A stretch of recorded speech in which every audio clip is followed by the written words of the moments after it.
I'm going to show you how you can make a steak that'll taste like it came right out of your favorite steakhouse. For the last few years, my family have been doing a steakhouse-inspired menu for Christmas, which I think is way better than having Thanksgiving Part 2. I'm starting off with the 16-ounce bone-in ribeye, and this is my favorite cut because it has a lot of marbling, which is going to add so much flavor to the steak. I'm rubbing it down with a little avocado oil to help the seasoning stick, and I'm only seasoning it with a blend of salt, pepper, and a little bit of garlic powder. When you're making a simple seared or grilled steak, you do not need to season it with a whole bunch of seasonings. It's just going to burn as soon as you put it in the pan. This is a thick cut, so it's okay to be a little heavy-handed with the seasoning. If the steak is cold when it goes into the heat, it's going to tense up and become tough. So I say season it and then leave it out for about 30 minutes to an hour so it can come to room temp. Now when pan searing a steak, a cast iron skillet is going to give you the best results. You're going to set the heat to medium high and let the cast iron get really hot, like you kind of want to see it smoking just a little bit. Then add in a high heat cooking oil, stir the fat cap on the side to render off some of that fat, and then lay the steak flat in the skillet and press down on the meat. That's going to help you get that nice even crust. Once you add the steak in, cook both sides for about 3 to 4 minutes depending on how thick your steak is and your preferred temperature.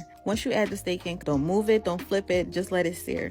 When it's ready, then flip it and then add in some high quality unsalted butter. I'm using Kerrygold along with some fresh rosemary, thyme, and garlic cloves that I gently smashed. Now at this step, you're going to continuously baste the steak with that butter. Baste for about 1 to 2 minutes. And remember how I said you don't need a lot of seasonings? The aromatics is going to infuse that butter and give this steak so much flavor while keeping it juicy. I prefer mine between medium and medium well, so I take it out once the internal temp reaches about 143 because we're going to let the steak rest and the heat is going to carry over and continue to cook the steak. Y'all, it's important to let your steak rest for like 5 to 10 minutes so all the juices can stay inside.